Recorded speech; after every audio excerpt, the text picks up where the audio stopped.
সদৌ মতক সন্মিলন সদৌ মতক যুৱ ছাত্ৰ সন্মিলনৰ 31ম দ্বিবাৰ্ষিক সদৌ মতক মহিলা পৰিষদৰ সপ্তম দ্বিবাৰ্ষিক চাবুৱা কেন্দ্ৰীয় অধিৱেশন আৰু সদৌ মতক সন্মিলন সদৌ মতক যুৱ ছাত্ৰ সন্মিলন সদৌ মতক মহিলা পৰিষদ সদৌ মতক যুৱ ছাত্ৰ পৰিষদ আৰু সদৌ মতক ছাত্ৰ সন্থাৰ উদ্যোগত ডিব্ৰুগড় জিলা মতক সন্মিলন মতক যুৱ ছাত্ৰ সন্মিলন মতক মহিলা পৰিষদৰ সহযোগত আৰু চাবুৱাবাসী ৰাইজৰ অতিথ্যত আয়োজন কৰা মতক যুৱ মহোৎসৱৰ এই পবিত্ৰখনত আমাৰ মাজত উপস্থিত সদৌ মতক সন্মিলনৰ সন্মানীয় সভাপতি শ্যাম কুমাৰ গোহাঁই ডাঙৰীয়া কাৰ্যকৰী সভাপতি বৈকুণ্ঠ গোহাঁই ডাঙৰীয়া সদৌ মতক যুৱ ছাত্ৰ সন্মিলনৰ সন্মানীয় সভাপতি ৰঞ্জিত গোহাঁই ডাঙৰীয়া সাধাৰণ সম্পাদক স্বৰূপ গোহাঁই ডাঙৰীয়া সদৌ মতক মহিলা পৰিষদৰ সভানেত্ৰী ৰূপালী গগৈ কাৰ্যকৰী সভানেত্ৰী সুবৰ্ণ পাত্ৰ গোহাঁই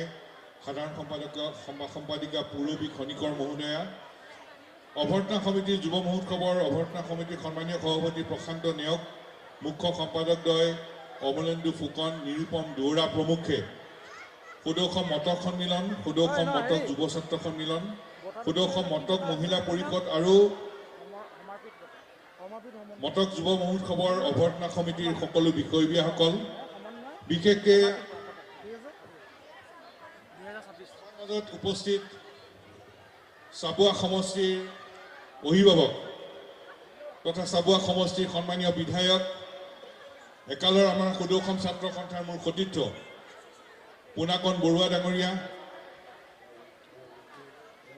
মতক সাহিত্য পৰিষদৰ সন্মানীয় মুখ্য কাৰ্যবাহী সদস্য আমাৰ তাৰে সন্মানৰ ডেভিড চেতিয়া ডাঙৰীয়া উপাধ্যক্ষ দেৱৰ্ষীজ চেতিয়া ডাঙৰীয়া সদৌ মতক যুৱ ছাত্ৰ সন্মিলনৰ দিলীপ প্ৰাক্তন সভাপতি আমি একালৰ সতীৰ্থ আমাৰ দিলীপ বৰা ডাঙৰীয়া আৰু সন্মানীয় পূৰবী খনিকৰ প্ৰমুখে মঞ্চত উপবিষ্ট আন বিশিষ্ট অতিথিসকল মোৰ সৈতে অহা সদৌ ছাত্ৰ সন্থাৰ মোৰ সতীৰ্থ কেন্দ্ৰীয় কমিটিৰ সতীৰ্থ বন্ধুসকল সদৌ ডিব্ৰুগড় জিলা ছাত্ৰ সন্থা আৰু সদৌ তিনিচুকীয়া জিলা ছাত্ৰ সন্থাৰ মোৰ সতীৰ্থ বন্ধুসকল আজিৰ এই অনুষ্ঠানত উপস্থিত মোৰ মাতৃসম আইসকল পূজনীয় শিক্ষাগুৰুসকল বয়োজ্যেষ্ঠসকল সমবেত ৰাইজ আৰু আটাইতকৈ মৰমৰ ছাত্ৰ ছাত্ৰী বন্ধু বান্ধৱীসকল পোনপ্ৰথমে মই আপোনালোক আটাইলৈ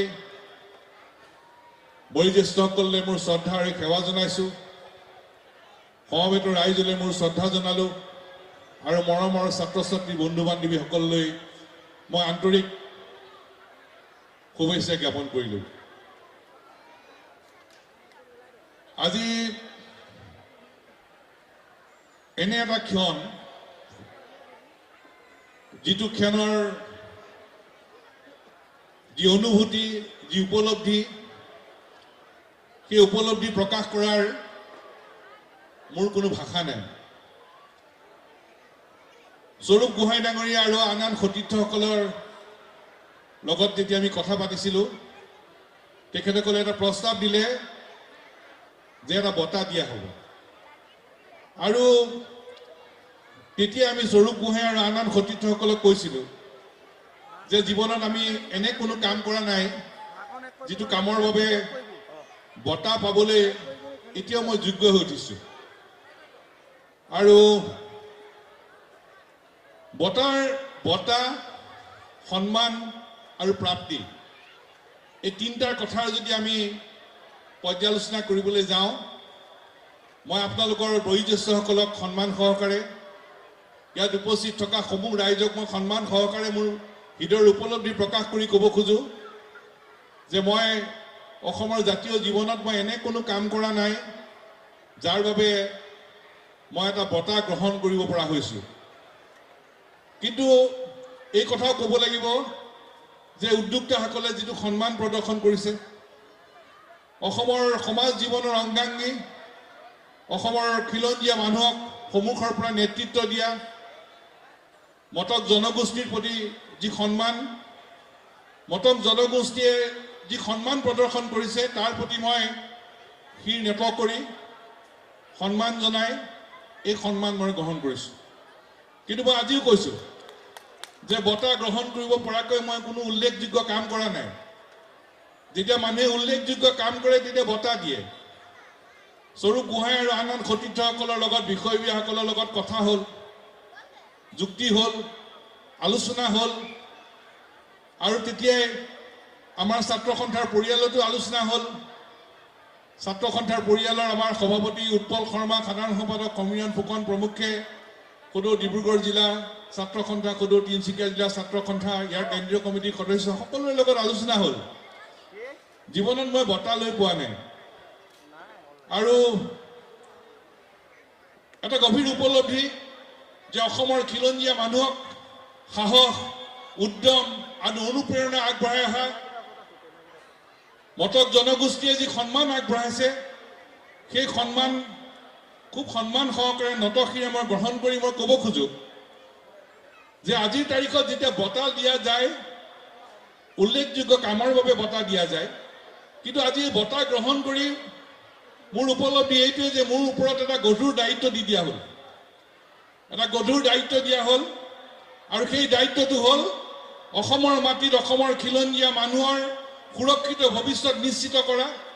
এইখন অসম আমাৰ অসম, এইখন অসমত বিভিন্ন জাতি জনজাতি জনগোষ্ঠী ধৰ্মাৱলম্বী লোকেৰে গঠিত খিলঞ্জীয়া মানুহৰ প্ৰভুত্ব আৰু সৰ্বকালৰ কাৰণে নিৰ্ণায়ক অধিকাৰ নিশ্চিত কৰাৰ যি লক্ষ্য, সেই লক্ষ্যত উপনীত হ'বলৈ নিষ্ঠাৰে কাম কৰি যাবৰ বাবে আপোনালোকে মোৰ ওপৰত আজি গধুৰ দায়িত্ব অৰ্পণ কৰিলে।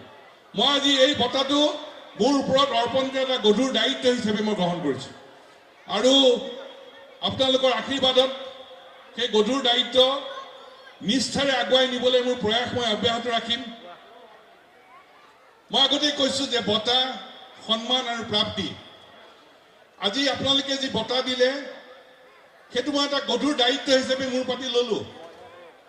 লক্ষ্য একদম স্পষ্ট, এইখন অসম আমাৰ, এইখন অসমত বিভিন্ন জাতি জনজাতি জনগোষ্ঠী ধৰ্মাৱলম্বী লোকেৰে গঠিত খিলঞ্জীয়া মানুহৰ সৰ্বকালৰ কাৰণে প্ৰভুত্ব থাকিব লাগিব, সৰ্বকালৰ কাৰণে নিৰ্ণায়ক অধিকাৰ নিশ্চিত হ'ব লাগিব। সেই লক্ষ্যত উপনীত নোহোৱালৈকে, সেই প্ৰাপ্তি আমি নোপোৱালৈকে আমাৰ পদক্ষেপ আমি নিষ্ঠাৰে আগুৱাই যোৱাৰ প্ৰয়াস আমি অব্যাহত ৰাখিম। সেই দায়িত্ব মোৰ পাতি ল'লোঁ, কিন্তু একে সময়তে যিটো প্ৰাপ্তিৰ কথা, সেই প্ৰাপ্তিও একে স্পষ্ট। সমন্বয় বঁটা নাম দিয়া হৈছে। সমন্বয় অসমৰ খিলঞ্জীয়া মানুহৰ মাজত সমন্বয়, সদ্ভাৱ আৰু সম্প্ৰীতিৰ যি বান্ধোন তাক অধিক কটকটীয়া কৰি আগুৱাই নিয়াৰ প্ৰয়াস আমি সকলোৱে আগবঢ়াই নিব লাগিব। বঁটা, সন্মান আৰু প্ৰাপ্তিৰ যিটো মূল বিষয়, আগন্তুক দিনত প্ৰাপ্তিৰ লক্ষ্যৰে আমি আগবাঢ়ি যাব লাগিব। সেই প্ৰাপ্তিটো হ'ল খিলঞ্জীয়া মানুহৰ অধিকাৰ, সেই প্ৰাপ্তি হ'ল অসমত থকা বিভিন্ন জাতি জনজাতি জনগোষ্ঠী ধৰ্মাৱলম্বী লোকৰ মাজত সমন্বয়, সম্প্ৰীতি আৰু সদ্ভাৱনাৰ পৰিৱেশ অধিক কটকটীয়াকৈ আগুৱাই নিয়াৰ ব্যৱস্থা। এই প্ৰাপ্তিৰ লক্ষ্যৰে আগুৱাই যোৱাৰ দিশত আপোনালোক সকলোৰে মই আশীৰ্বাদ বিচাৰিছোঁ। ইয়াত মাতৃসমূহ আইসকল আছে, পূজনীয় শিক্ষাগুৰুসকল আছে, বয়োজ্যেষ্ঠসকল আছে। আপোনালোক সকলোৰে পৰা মই এই দিশত আশীৰ্বাদ বিচাৰিছোঁ যাতে সেই প্ৰাপ্তিৰ লক্ষ্যত আমি উপনীত হ'ব পাৰোঁ। দীঘলীয়া কথা কোৱাৰ এইটো সময় নহয়।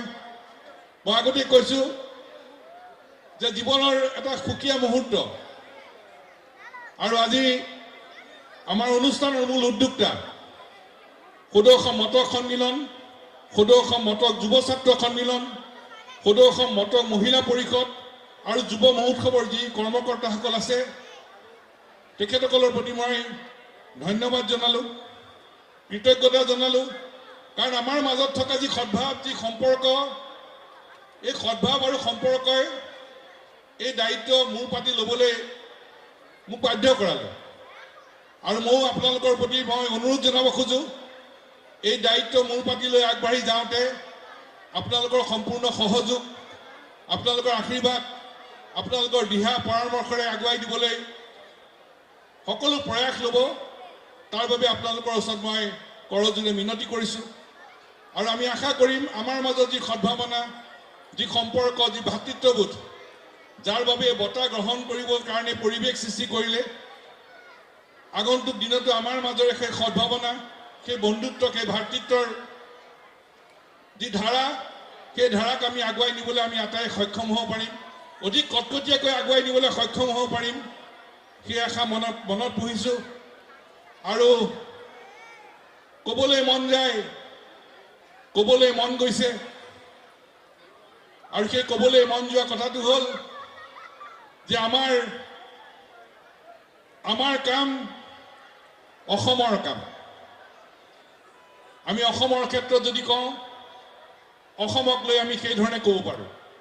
আকৌ যদি কওঁ যে মটক যুৱ সন্মিলন যি আয়োজন কৰা হৈছে, যুৱ মহোৎসৱ আৰম্ভ কৰা হৈছে, এই মটক যুৱ মহোৎসৱে এটা ধাৰাৰ সৃষ্টি কৰিব। মটক যুৱ মহোৎসৱে মটক জনগোষ্ঠীৰ আত্মবিকাশৰ পথেৰে আগুৱাই নিয়াৰ এটা যাত্ৰা আৰম্ভ কৰিলে।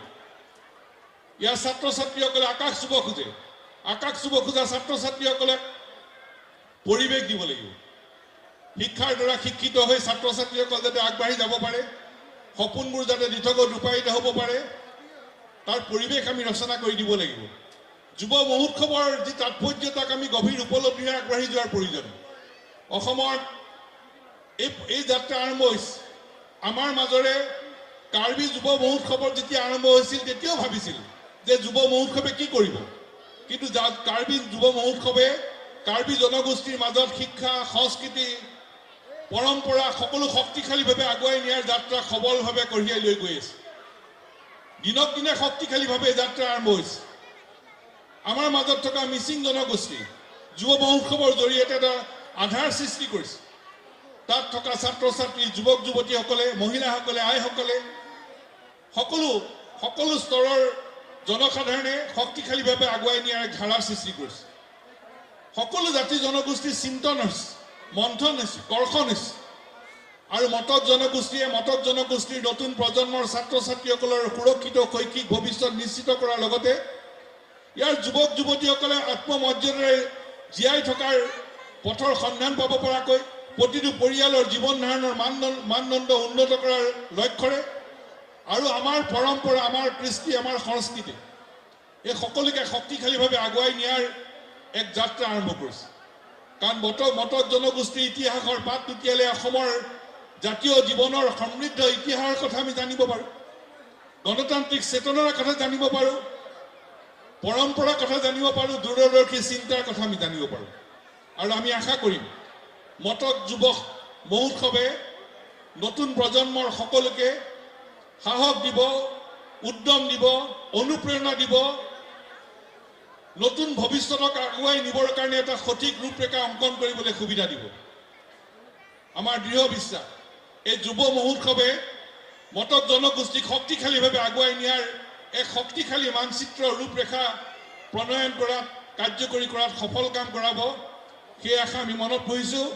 আৰু তাকে ক'ব খোজোঁ, মটক যুৱ মহোৎসৱৰ এই চিন্তাৰ এই পথাৰৰ পৰাই ক'ব খোজোঁ, মোৰ কাম প্ৰত্যেকে সংকল্প ল'ব লাগিব। যিহেতু মটক যুৱ মহোৎসৱ নাম দিয়া হৈছে, আমি এটা সংকল্প ল'ব লাগিব। এই সংকল্প হ'ল মোৰ কাম মটক জনগোষ্ঠীৰ কাম, মটক জনগোষ্ঠীৰ কাম মোৰ কাম, মটক জনগোষ্ঠীৰ সন্মান মোৰ সন্মান। এই কথা আমি সকলোৱে হৃদয়ত অংকন কৰি ল'ব লাগিব। মটক যুৱ মহোৎসৱে প্ৰত্যেকজন যুৱক যুৱতী, প্ৰত্যেকজন ছাত্ৰ ছাত্ৰীৰ হৃদয়ত এই কথা অংকন কৰি ল'ব লাগিব।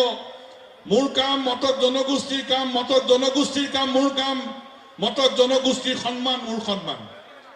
মটক জনগোষ্ঠীক লৈ আমি গোটেই অসমৰ কথা ভাবিব লাগিব। যিটো ভাবি আছোঁ, যিটো ভাবি আছে, সেইটো হ'ব মোৰ কাম অসমৰ কাম, অসমৰ কাম মোৰ কাম, অসমৰ সন্মান মোৰ সন্মান।